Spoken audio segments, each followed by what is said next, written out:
काही लोकांच्या तोंडून कधीच वाईट निघत नाही. धर्मराज कधीच वाईट बोलले नाही. दुर्याच्या तोंडून कधीच कोणाबद्दल चांगलं ऐकलं नाही, कधीच नाही.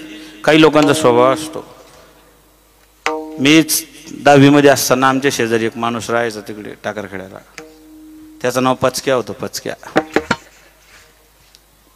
काहीच करेना, तो कधीच चांगलं बोले ना कोणाबद्दलच नाही. भलं मोठे बंगला बांधला आमच्या गावात. तेव्हा ते जुने चॅनल टाकून घर बांधलं होतं, स्लॅब टाकून. अख्खं गाव पाहायला गेलं. वास्तुशांतीचं कीर्तन ठेवलं ज्ञानेश्वर महाराजांचं. पाहुणे रावळे सगळ्यांना बोलवलं. अख्खं गाव जमा झालं. घरमालकानं फक्त त्यालाच आमंत्रण दिलं नाही की उपाच काय भाऊ काही बोली टाकेन. त्याला बोलवलंच नाही. आम्ही जेव्हा जेवायला गेलो तर आमच्या आधी तोच बसलो होता. त्याला म्हणलं तुला तर आमंत्रण नाही. तो म्हणे घरमालकाला सरपडी जायला होता, पण मला तर माहिती होतं आज पंगत आहे. जेवण झालं. सगळे लोक बंगला पाहायला गेले. अवबिता ठेवू ना. लोक म्हणत काय तो बंगला, काय या काळात तुम्ही एवढा खर्च केला, काय ते कलर कॉम्बिनेशन, काय POP त्या काळात लय मोठं मोठं वाटायचं. सगळे लोक घराचं कौतुक करेन. अहो म्हणे भूकंप झाला तर. गावात बैल आणले होते आमच्या गावात, ते खिल्लारी बैल, पांढरे सफेद असे खिल्लारी. त्या काळामध्ये ती 60,000ची जोडी होती. अख्खं गाव बैल पाहायला गेले. लोक तोंड भरून कौतुक करत. काय तुम्हाला जनावरांबद्दल पारख आहे, काय तुमचं चॉईस आहे, काय तुमचं प्रेम आहे, काय तुमचं भूतदय आहे. लोक तोंड भरून कौतुक करे. आता त्याला म्हणे सगळं चांगलं आहे, पण मग साप चावला तर. शेजारचा माणूस 40 एकर बाग आहे ती, तो म्हणे भीतीली होते नाच पेरायला जायचं. अवकारणटा कधीच चांगलं बोलत नाही. बायकोले म्हणे 4 वाजता चाल. सालदाराला म्हणे बैलगाडी झोप 4 वाजता बी अंधारामा चालले जाऊन गहू पेरी होत. घरून निघले, दिसला नाही. गल्लीत दिसला नाही. गाव सोडलं. गावात याला वाटलं बा सुटलो आता, काही दिसत नाही ना, काही भेटत नाही. गावाच्या बाहेर गेले. अवधर रस्त्यावर डबा लिसून उभा होता. याने त्याला पाहिलं. हा त्याला विचार कुठे चालला. तो म्हणे फक्त तोंड बंद ठेव, मी कुठे चाललो तुला सांगस. नाही म्हणे पहिले सांग तू कुठे चालला. म्हणे मी तुला 2 क्विंटल गहू देईन, फक्त बोलू नको मी गहू पेरायला चाललो. तो म्हणे तू मला 2 क्विंटल देशील, पण तुले पिकीन तवा ना. इतला क्वालिटीना नाचेल माणूस, त्याच्याकडून काय अपेक्षा करणार आहे. गरीबाचं लेकरू 10वी पास झालं, चांगले मार्क पडले, पेढा घेऊन जर घरी आलं, कर बो पेढा कशाचा रे काका, मी 5 झालो. वो बापरे, कितला टक्का रे? 70%. कॉफी केली असेल. अरे चांगलं तो बोल रे. मोटरसायकल एखाद्याने शेजारी घेतली, मोटर 9वी गाडी घेतली. लोक कौतुकानं. काय आपलं काय काम आहे? गाडी चांगली बो, कंपनी चांगली, ॲव्हरेज चांगली, कम्फर्ट आहे, सीट चांगलं आहे, एकदम मस्त गड्या. सायकल घ्यायची अपेक्षा नव्हती रे तुझ्या बापाची. एवढे कष्ट केले, मूलमजुरी केली, गाडी घेतली, ॲव्हरेज चांगली. इतकंच म्हणा, घेणाराला बी चांगलं वाटत. हो म्हण तिना कलर चांगला नाही. अरे तो त्याच्या बायकोच्या चॉईसनं गेले भो, तुला काय घेणं देणं आहे? निम्मा पैसा त्यांना मेवना टाकेल त्यांना. मग तुला काय रोगी जाईल? फक्त चांगलं म्हणणार रे करंटा. माणसाची ही वृत्ती घातक आहे. एक ध्यानात ठेवा, चांगलं करणाऱ्याचं कधी तोंड भरून कौतुक करा. जो चांगला करतोय त्याला प्रोत्साहन द्या. चांगल्याला चांगलं म्हटलं की आपली किंमत वाढते. नेमकं माणसाचं तेच त्या ठिकाणी आज सूत्र चुकत चाललंय. माय बापो, वाचा चांगली नाही. ज्ञानोबराय सांगता, साचा निमवाड मितले आणि रसाड, शब्द जैसे कल्लोळ अमृताचे. काया वाचा मने. मन शुद्ध पाहिजे, देह शुद्ध पाहिजे, विचार शुद्धी, आहार शुद्धी, चित्त शुद्धी, मन शुद्धी, या सगळ्या गोष्टी काया वाचा मने झाला विष्णुदास. काय फायदा झाला? काम क्रोध त्यासी बाधित ना. दुर्योधनाला ते कधीच जमलं नाही, अजिबात जमलं नाही. माय बापो, काम मना सांग पारावना काय झाले, अकस्मात ते सर्व राज्य बुडाले. म्हणून कुडी वासना सांडी वेगी, बडे लागला काळ हा पाठी लागे. रावणाचा सत्यानाश झाला. कशामुळे? सीतेमुळे. काय संबंध सीतेचा? रावणाचा सत्यानाश सीतेमुळे नाही झाला, त्याच्यातली जी वृत्ती होती त्याच्यामुळे. त्या ठिकाणी त्याच्यातला जो काम होता त्या कामाने रावणाचा घात केला. तसं सीतेचा काही संबंध नाही. त्याचं जर वाटोळं केलं त्याच्या बहिणीनंच केलं. शूर्पणखा, तिचे नख मोठे मोठे होते. ते नख वाढवण्याची फॅशन तिच्यापासून सुरू झाली. मोठला मोठला नख होता तिनं. शूर्पणखा, तिनं सांगितलं, तिनं सत्यानाश केला सगळा. काम. एक शेवटचा प्रसंग सांगतो रामायणातला. रावण मारल्या गेला, रावणाचं कलेवर पडलेलं आहे समुद्राच्या काठावरती. भगवान त्या प्रेताजवळ बसलेले आहेत. लंकेमध्ये एक समस्या आहे. लक्ष्मण आलेत, सांगितलं भैया लंका में एक समस्या है.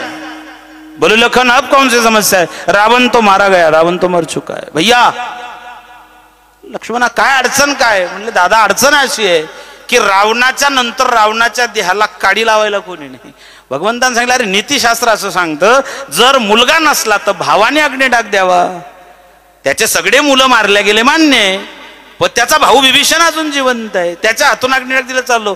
लक्ष्मणाने सांगितलं अडचण तेच आहे, बिभीषण म्हणतो मी त्याच्या शरीराला आग लावणार नाही. भगवंत सांगतात लक्ष्मणा भावाने भावाबद्दल असं बोलावं याचं मला वाईट वाटतंय. रावणाचं माझं भांडण एका तत्वाकरता होतं. आणि एक लक्षात ठेवा, जी भूमिका आहे ती त्याच भूमिकेत राहिली पाहिजे. गजानन महाराजांच्या माध्यमातून मी भाऊंशी गेल्या 5-7-10 वर्षापासून जुळलोय, पण एवढ्या वर्षामध्ये राजकीय हेतू ठेवून मला आठवत नाही मी नारदाच्या व्यासपीठावरती मुक्ताबाईला साक्ष ठेवून बोलतोय. बऱ्याच लोकांचा असा भ्रम आहे की वारकरी भवन हे राजकीय स्वरूप डोळ्यासमोर ठेवून गेलेलं आहे. तुमच्या माहितीसाठी सांगतो, मुक्ताबाईला स्मरून सांगतो, एवढ्या वर्षात भाऊंनी जेव्हाही चर्चा केली असेल ती फक्त संप्रदायाशी निगडीत असेल. राजकीय आजपर्यंत एक वाक्य मी त्यांच्या तोंडून आमच्या जवळ ऐकलेलं नाही. तर प्रत्येक माणूस एक हेतू ठेवून, आम्ही हेतू ठेवून त्यांच्याकडे गेलो. आमचा हेतू होता, वैयक्तिक नव्हता, संप्रदायासाठी होता. अखिल वारकरी संप्रदायासाठी तो हेतू होता आमचा. आम्ही तरी हेतू ठेवून गेलो. त्यांनी अधिक महिन्याचा जो कार्यक्रम केला त्याच्यात कुठला हेतू नव्हता. काही दिवसा अगोदर गायींना चारा नव्हता, आश्रमातून फोन आला की भाऊ गायींना चारा नाही, सगळीकडे दुष्काळानं थैमान त्या ठिकाणी माजवलेलं आहे. गायींजवळ चारा नाही, गायींना खायला चारा नाही. मला चांगलं आठवतं, नुसता फोन आला भाऊंना, भाऊने दुसऱ्या दिवशी गोमातेच्या चाऱ्याची तरतूद केली, व्यवस्था केली. मायबापो आता भाऊ खऱ्या अर्थानं तुम्ही जळगाव जिल्ह्याचं पालकत्व स्वीकारलेलं आहे. नुसतं माणसांचं नाही तर जळगाव जिल्ह्यातल्या जीव जनावरांचं सुद्धा पालकत्व तुम्ही स्वीकारलं. आणि म्हणून गोमातेची सदैव कृपा तुमच्यावरती राहील. संप्रदायाची तर आहेच, भगवान ज्ञानोबारायांची तर आहेतच, त्याच्यात गोमातेचाही त्या ठिकाणी सदैव आशीर्वाद तुमच्या पाठीशी राहतील. मला सांगायचंय, कुठलाही हेतू डोळ्यासमोर न ठेवता शुद्ध अंतःकरणाने, शुद्ध भावनेने, सात्विक वृत्तीने ते कार्य होतं मायबापो. आणि जेव्हा कोणत्याच कार्यात कुठला हेतू न ठेवता कार्य केलं जातं त्याला परमेश्वराची त्या ठिकाणी साथ असते. विठ्ठल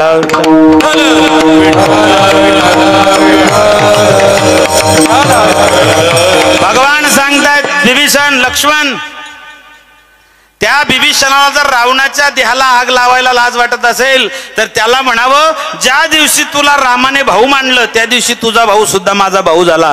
ज्याने बायको पळवली त्याच्याबद्दल भगवंताचे शब्द आहेत. याच्यात रामाचं रामत्व आहे मायबापो. मरणांतानी वैराने, मेल्यानंतर वैरत्व संपत असतं. भगवान समुद्राच्या काठी आहे, प्रेतांचे खच पडलेले आहे, भगवान उद्विग्न आहे. आणि भगवान पाठमोरे बसलेले असताना एका महिलेची छाया, एक महिलेची सावली भगवंताच्या डोक्यावरतून समोर पडली. ती आकृती वाळूमध्ये पडली. देवानं ओळखलं की कोणीतरी महिला आहे. भगवान ताड दिशी उठले आणि हात जोडले, माय तुम्ही कोण आहात? या रणभूमीमध्ये प्रेतांचा खच पडलेला आहे. ही समरभूमी, युद्धभूमी, रणभूमी, आणि तुम्ही इथे काय करतायत? जेव्हा भगवंतानं मागे वळून पाहिलं ती रावणाची पट्टराणी होती, मंदोदरी. मंद अधिक उदरी, मंद आहे उदर जिचं, तिला मंदोदरी म्हणतात. मयासुराची मुलगी होती मंदोदरी, महान प्रतिव्रता होती. 5 पतिव्रतेमध्ये तिचं नाव आहे. देवानं मंदोदरीला पाहिलं, ज्याने बायको पळवली त्याच्या बायकोला भगवान माय म्हणून प्रणाम करतायत. भगवंतानं विचारलं माय? लक्ष्मण सांगितलं भैया ये महाराज रावण की धर्मपत्नी मंदोदरी है. भगवंताने सांगितलं माँ अयोध्या का ये राजकुमार राजा दशरथ का पुत्र आपको प्रणाम करता है. माँ मंदोदरीच्या डोळ्याला धारा लागल्यात. भगवंताने विचारलं की माय रावण मरून पडला, तू या रणभूमीत करते काय? कशासाठी आली? मंदोदरी सांगतेत रामा माझा नवरा तुमच्यापेक्षा वयानं, ज्ञानानं, मानानं, वैभवानं, श्रीमंतीनं सगळ्या बाबतीत वरचढ होता. माझे पती तुमच्या बाबतीत सगळ्या अँगलनं वरचढ होते. मग असं नेमकं काय झालं? असं काय श्रेष्ठत्व होतं? असं काय मोठेपण होतं? असा कोणता गुण होता? असं कोणता गुण माझ्या नवऱ्यापेक्षा तुमच्याजवळ जास्त होता की माझ्या नवऱ्याला तुमच्या हातून शिकस्त खावी लागली? आणि मी आज तुम्हाला पाहिलं, मला ते खरं पटलं. नक्कीच माझ्या नवऱ्यापेक्षा तुमच्यात एक गुण जास्त आहे. भगवंतानं सांगितलं, माय रावण माझ्यापेक्षा तो वरचढ होता सगळ्याच बाबतीत. रावण म्हणायचा, रामा तुला एकच बायको, त्याला 80,000 बायका होत्या. पूर्वी बहुपत्नी व्रत होतं नाही का? काही लोकांनी लयच पूर्वी जास्त पत्न्या केल्या, हाती एक बी भेटत नाही. हा असाच जाईन तो, हाच वाजत जाईन, पण त्यांना लग्न वाजावू नाही जगनेश महाराज. बऱ्याच जणांच्या आता रुई सोबतच लग्न होतील शेवटी. तटेच हायत लावणं, तटेच शुभ मंगल सावधान म्हणणे कार्यक्रम आटोपले. हा तुमचं झालं म्हणजे एवढे गोड असू राहिले तुम्ही. तुम्हाला काळ वेगळा होता बाबा. मायबाप भगवान मंदोदरीला विचारतात. रावण म्हणायचा मी तुमच्यापेक्षा वरचढ आहे. मग भगवंताने विचारलं, माय रावणापेक्षा असा कोणता गुण माझ्यामध्ये एक्स्ट्रा होता, जास्त होता, मी वरचढ होतो? तो मंदोदरीने सांगितलं, रामा ज्ञानानं, मानानं, वैभवानं, भक्तीनं, श्रीमंतीनं सगळ्या बाबतीत माझे पती तुमच्यापेक्षा श्रेष्ठ होते, पण एका बाबतीत तुम्ही रावणापेक्षा वरचढ ठरले. म्हणले कोणते? म्हणले एक गुण तुमच्यात जास्त आहे. कोणता? माझ्या नवऱ्याने तुमची पत्नी पळवून आणली. ज्याने तुमच्या पत्नीला पळवलं, तिला माय म्हणून तुम्ही वंदन केलं, तुम्ही काम जिंकलेला आहे. हा गुण तुमच्यामध्ये रावणापेक्षा श्रेष्ठ आहे. माता पतिव्रता भरपूर आहेत, अजूनही आहेत, घराघरात आहेत, प्रत्येक घरात माता पतिव्रता आहे. पण एक नारी सदा ब्रह्मचारी. माणसाला लागू पडत नाही, फक्त प्रभू रामचंद्रच एक नारी आणि सदा ब्रह्मचारी. एक पत्नीव्रत ज्यांनी घेतलं ते प्रभू रामचंद्र. प्रभू रामचंद्राचं एक पत्नीव्रत होतं. भगवान कृष्णाच्या अनेक बायका होत्या. प्रभू रामचंद्र जीवनात कधीच खोटे बोलले नाही आणि भगवान कृष्णाने जीवनात खोटं बोलण्याची एक बी संधी सोडली नाही. उलट आयुष्यभर जो कधीच खोटं बोलला नाही, या काकाने त्याला बी खोटं बोलायला भाग पाडलं. बोल नरोवा, बोल बोल बोल. धर्माला सांगितलं अरे बोल. तो म्हटला अरे जेव्हा मी आयुष्यात खोटं बोललो, म्हणली एकदा बोललो तर काय बोल, म्हणजे तेल बी बाटाई टाकलं. हो याला प्रभू रामचंद्र कधीच खोटं बोलले नाही, याने खोटं बोलण्याची कुठलीच संधी सोडली नाही. मायबापू का? कामाला जिंकलेला आहे. ज्या परमात्म्यानं ज्यांचा परमात्मा, ज्यांचा आदर्श, ज्यांचा आयडल जो परमात्मा आहे, त्याने कामाला जिंकलेलं आहे. मग काया वाचा मने झाला विष्णुदास, काम क्रोध त्यासी बाधित ना. त्याला काम क्रोधांची बाधा होत नाही. मग का हो, त्याला जर काम क्रोधाची बाधा झाली नाही तर त्याचा फायदा काय होतो? अभंगाच्या विश्वासी तो करे, विश्वासी तो करे, स्वामी बरे सल्ला, स्वामी बरे सल्ला, विश्वासी तो करे, विश्वासी तो करे, स्वामी बरे सल्ला, स्वामी बरे सल्ला, विश्वासी तो करे.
भोगिता होय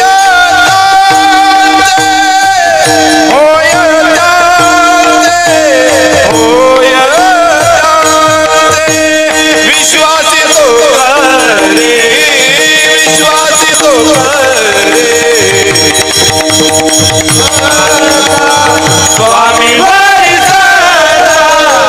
विश्वासी तो करे विश्वासी तो करे स्वामी वारी स्वामी वारी सकळ भोगिता सकळ भोगिता होय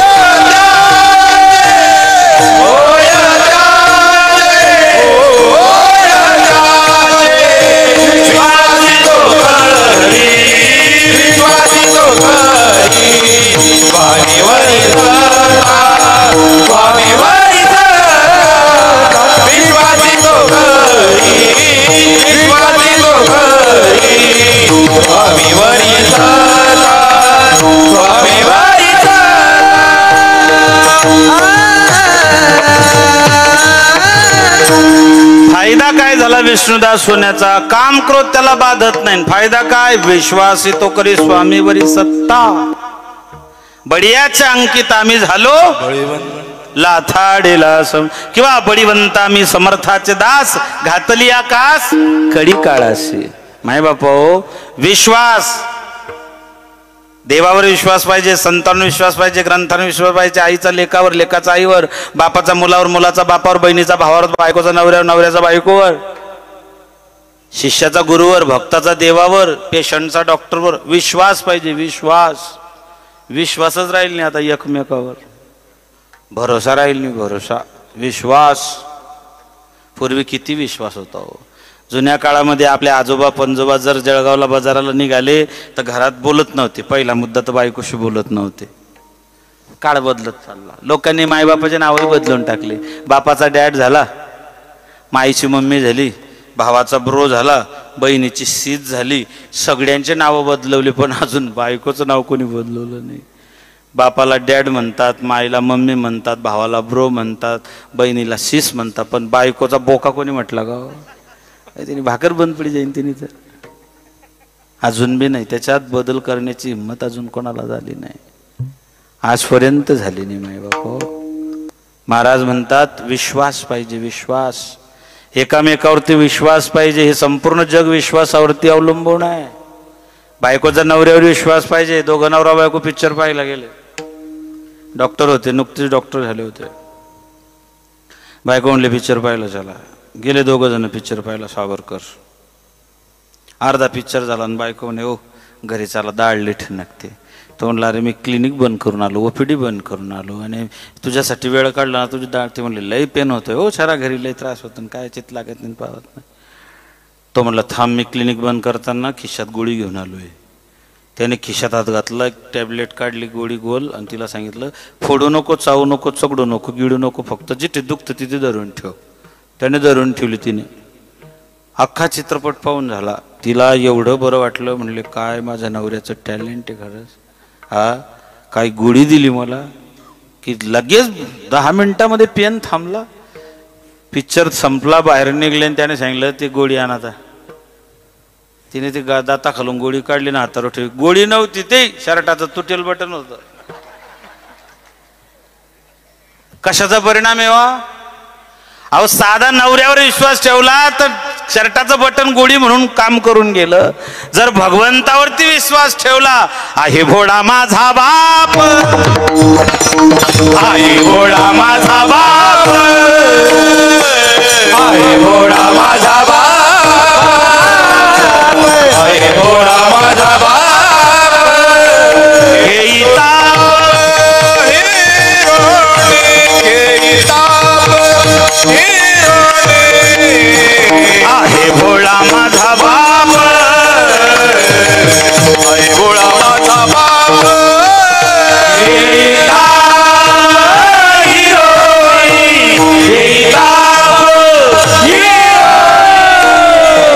आहे भोळा माझा बाप, आहे भोळा माझा बाप.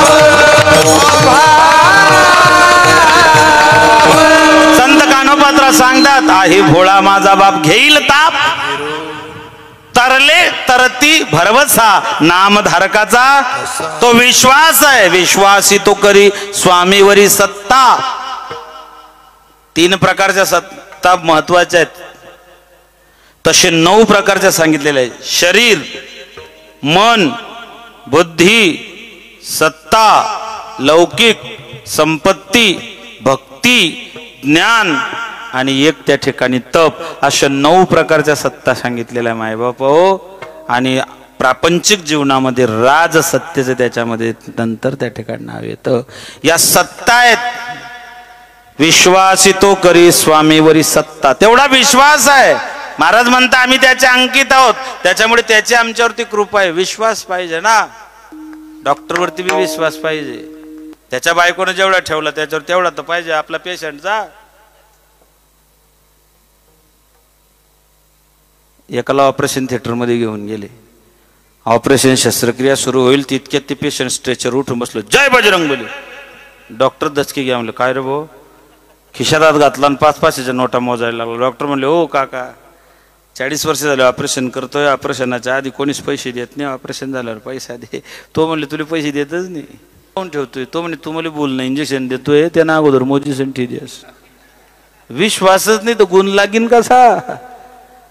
आमचा देवावर विश्वास नाही, आमचा ग्रंथावर विश्वास नाही, आमचा धर्मावर विश्वास नाही. यतो धर्म ततो जय, धर्म रक्षती रक्षिता. विश्वास आहे. भीमाला विश्वास होता. गदा जेव्हा फेकली आकाशामध्ये, देवाला बोलवायचंय, खाली मान धरली. तेवढा विश्वास होता की भगवान त्या क्षणी त्या ठिकाणी उपस्थित होईल. आपला तेवढा विश्वास आहे का? किती विश्वास होता? जुन्या काळामध्ये सांगत होतो मी. आजीला सांगितलं बाजाराला जायचं, जळगावला शनिवार होता. म्हाताऱ्यानं पागोटं गुंडाळलं, तसंच निघाला. म्हातारी कोणलीच बोलली नाही, दल्ली. मुकाट्यानं मागे मागे चालायला लागली. दोघांमध्ये अर्धा किलोमीटरचा गॅप पडी गया. पण त्या म्हाताऱ्यानं असं उलटी सण पाहिलं विनी, असं मागे मागे येते का अंतर पडलंय, कारण त्याला गॅरंटी होती. समजलं तर बरं, नाही तर घरी गेल्यावर लक्षात येईल. त्याला गॅरंटी होती किती गॅप पडला तरी आपल्याच मागे येणार आहेत. आता भरोसा राहिला नाही कोणाचाच, कोणावरती नाही. कसा उलटा जमाना वैना, ते देवर भरोसा नाही. सध्या लोक परमार्थिक क्षेत्राकडे वळालेत. इतकं कोरोनाने एक बरं केलं की माणूस देवाच्या भक्तीकडे तरी निदान कळला. माय बाप, केदारनाथ बद्रीनाथला गेल्या 20 वर्षात एवढी गर्दी झाली, एवढी गर्दी झाली. आता सध्या प्रचंड गर्दी आहे, हाऊसफुल आहे. माय बापू, निदान इतकं तर कळालं माणसाला की देवाशिवाय जगामध्ये काहीच नाही. तेवढा विश्वास आहे. विश्वासितो करी स्वामीवरी सत्ता. 3 प्रकारची सत्ता आहे, कर्तुम, अकर्तुम, अन्यथा अकर्तुम. 4 जणांच्या 3-3, 4-3, 12 सत्ता सांगतो आणि थांबतो. विठ्ठल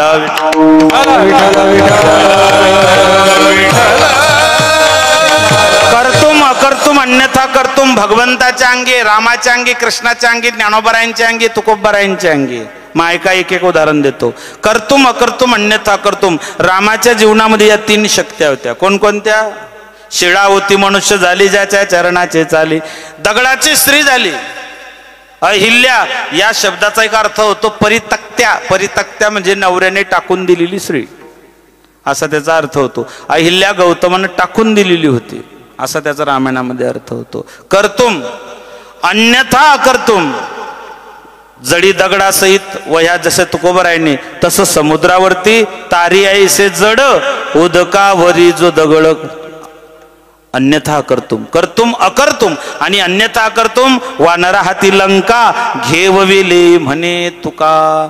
वानरांच्या हातून लंका प्राप्त केली. कर्तुम, अकर्तुम, अन्यथा कर्तुम या 3 शक्त्या रामाच्या अंगी. कृष्णाच्या अंगी 3 कर्तुम, अकर्तुम, अन्यथा कर्तुम. कोणकोणती? पहिली, कुरुक्षेत्रावरती 45 मिनिटात 700 श्लोक अर्जुनाला सांगितलं गीता जयंतीला. कर्तुम शक्ती. अकर्तुम शक्ती, गुरुचा मृत झालेला पुत्र संदीपनींना परत जिवंत करून दिला. आणि अन्यथा अकर्तुम, 18 अक्षौहिणी सैन्यांच्या विरोधामध्ये कमी सैन्य असताना पांडवांना विजय मिळवून दिला. पांडवांना विजय मिळवून दिला. लढाई ठरली. शकुनीने सांगितलं दुर्योधनाला की दुर्योधन, जर आपल्याला द्वारकेचं यादवांचं सैन्य मिळालं तर तर 100% विजय आपलाच आहे. सगळे एकत्रित झालेले आहेत, तू फक्त द्वारकेचं सैन्य घेऊन ये. दुर्योधन म्हणले मामा चिंता करू नका. काही मामा आहेत वैशिष्ट्यपूर्ण मामा आहेत, काही पुराणात आहेत. मारीच मामा, शकुनी मामा, कंस मामा, इतिहासामध्ये शेलार मामा, बाकी सगळे मामा चांगले. शकुनी क्वालिटीचा नाशेल मामा आहे महाभारतातला. तेवढं सैन्य भेटलं पाहिजे. दुर्योधन म्हणला मामा चिंता करू नका, सैन्य आपल्यालाच भेटेल. म्हणले एवढा कॉन्फिडन्स कसं काय? म्हणले कृष्णाचं माझं फार जवळचं नातं आहे. कृष्ण आणि दुर्योधन यांचं काय नातं होतं? कृष्ण आणि दुर्योधन सख्खे व्ययी आहेत. दुर्योधनाची पोरगी लक्ष्मणा नावाची भगवंताच्या सांब नावाच्या पोरगाला दिली. सख्खे व्ययी आहेत ते. तो म्हणला नंबर आपलाच लागेल, टेन्शन घेऊ नका. गेला दुर्योधन, देवाच्या पायाजवळ बसला. व त्याला बसल्यानंतर लक्षात आलं की मी युवराज आहे, हस्तिनापुराचा सम्राट आहे. हे गवड्याचं पोरग, गाई चारण्यात त्याचं आयुष्य गेलं, गाईंच्या शेपट्या पुरगळण्यात त्याचं आयुष्य गेलं, गोमयन गोमूत्राने याचे हात बरबटलेले. आणि म्हणले मी याच्या पायाजवळ. अरे म्हणलं हिड रगेल होतं ते. उशाले जाऊन बसलं. अर्जुन पायाजवळ बसला. देव उठले ना अर्जुनाकडे पाहायला लागले. दुर्योधन म्हणले ए भाऊ आधी मी आलोय, असं तोंडी किसन काम नको करू जाऊ. दुर्योधन म्हणला तुला लहानपणापासून लय घाण सवय देवा, तू असंच करतो. अरे म्हणले मी तुला पाहिलं नाही. म्हणले मी पहिले आलो तर. म्हणले काय? म्हणले आमचे भांडणं ठरलेली, लढाई अटळ आहे, युद्ध होणार आहे, फक्त मला तुझी मदत पाहिजे. देव म्हणला हे बघ दुर्योधना, माझे एकीकडे सैन्य, एकीकडे मी एकटा असा, मी हाती शस्त्र धरणार नाही. दुर्योधन मनातल्या मनात म्हणला तू जर हाती शस्त्र धरत नाही, तू तर नाश्ता पाण्याला बी ना मागे काकव, तू का तरी गप्पा मारायला येस, मग तू येऊच नको, तुझं सैन्य घेऊन जा. म्हणले ली जाय. दुर्योधनाने सैन्य घेतलं. असा खुश झाला दुर्योधन. म्हणले वा वा वा वा. देवानं अर्जुनाला चिमटा काढला. म्हणले अर्जुन हार तेरी निश्चित है, तू रहेगा उदास. हार तेरी निश्चित है, तू रहेगा उदास. माखन ले गया दुर्योधन, तेरे पास बची है छाछ. अर्जुन हंसला. म्हणले देवा जीत मेरी निश्चित है, मैं न रहूंगा उदास. माखन ले गया दुर्योधन तो क्या हुआ, माखन चोर तो है मेरे पास. अरे एक तू ना मिले सारी दुनिया मिले तो क्या, एक धरला चित्ती आपुला तो एक, तू आमच्या जवळ आहे, आम्हाला बाकीची काही गरज नाही. झालं काय?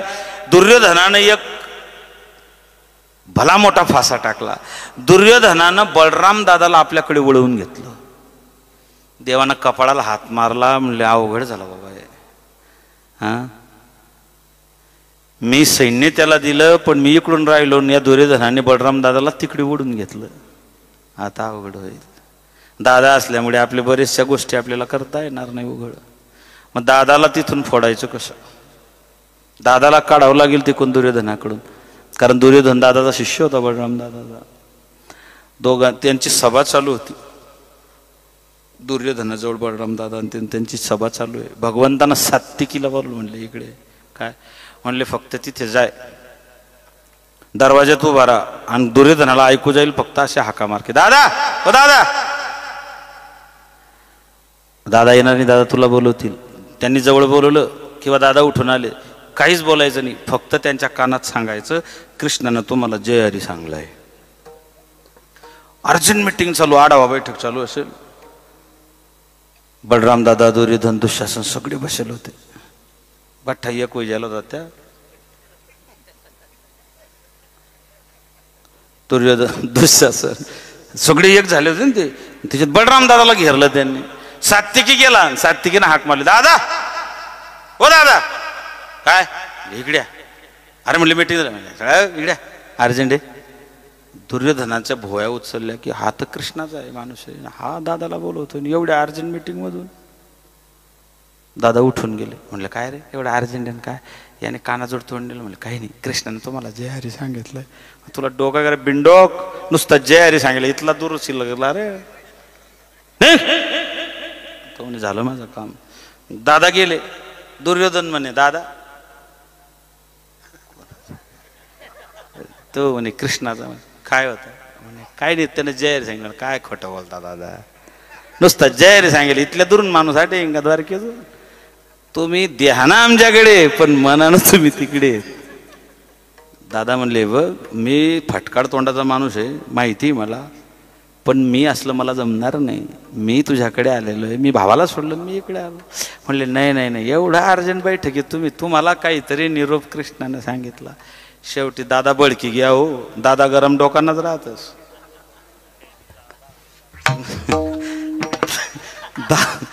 बलराम दादा बर भाऊ, विठ्ठल विठ्ठल. दादा बळकी घ्या म्हणले शेलगाड रे तुला तिकडे, मी चाललो. दुराविला सखा बळी भद्र, दुराविला सखा बळी भद्र, दुराविला सखा बळी भद्र. न साहेची बभरू पांडवा पारखा, साहेची बबरू पांडवा पारखा, न साहेची बभरू पांडवा पारखा, साहेची बबरू पांडवा पारखा. दुराविला सखा बळी भद्र, दुराविला सखा बळी भद्र, दुराविला सखा बळी भद्र. हरिजनाची कोणाला घडावी निंदा साहत गोविंद नाही, त्याचे रुपावी त्या भंगातलंही प्रमाणे त्याच्यातलंही चिंतन आहे. शेवटी भगवंतानं बरोबर दादाला तिथून काढलं. माय बापो, मला काय सांगायचंय, विश्वास, पांडवांचा विश्वास होता. विश्वासितो करी स्वामीवरी सत्ता, सकळ भोगिता होय त्याचे. ज्ञानोबरायांच्या अंगी कर्तुम अकर्तुम अन्यथा करतो अंतिम शक्ती आहेत. कोणकोणत्या ऐका. रेड्या मुखी वेद बोल विला गर्व द्विजांचा हरविला, शांती रूपे प्रगटला ज्ञानोबा. रेड्याच्या मुखातून वेद बोलवणे, मेल माणूस जिवंत करणे, आणि चालविली जड भिंती हरली सांगयाची भ्रांती मोक्ष मार्गीचा सांगाती ज्ञानोबा माझा. कर्तुम अकर्तुम अन्यथा अकर्तुम या तीन शक्ती ज्ञानोबरायांच्या अंगी आहे. तुकोबरायांच्या अंगी तीन शक्ती आहे. जडी दगडा सहित वैहा, जैशा तारी येल्या सदेह वैकुंठाला गेले, अन्यथा अकर्तुम. आणि एकदा तुकोबरायांचं भंडाऱ्याला प्रवचन सुरू आहे. काशीला जाणारे काही लोक आले. करता करविता अर्धपुण्य भेटे. जर तुम्ही यात्रेला कोणी जात असाल, जर तुम्ही त्यांना मदत केली तर अर्धपुण्य भेटतं. कोणी यात्रेला जात असेल तर मदत करायचं तुमच्याकडून शक्य होत नसेल तर. लोकांना सांगितलं तुकोबरायांनी की ही मंडळी जाते काशी यात्रेला, तेव्हा दुर्गम भागात आता लय सुविधा झाल्या, तर तुम्हाला जाणं शक्य नाही, तुम्ही त्यांना काही मदत करा. त्यांना मदत केली म्हणजे तुम्हाला काशीचं अर्धपुण्य भेटेल. लोकांनी पैसे टाकायला सुरुवात केली. एक गरीब म्हातारी होती, तिच्या घरात पैसेच नव्हते. ती घरी गेली आणि पितळाचा तांब्या घेऊन आली. म्हणले बाबा ते लोक माझा पितळा तांब्या घेतील का? तुकाराम महाराज म्हणले आणि इकडे तो तांब्या. तुकारामांनी तो तांब्या घेतला आणि त्या शिडीवर जिथे बसले होते त्याच्यावर घोंगडी टाकून त्या घोंगडीला नुसता तांब्या लावला पितळाचा, तो सोन्याचा झाला.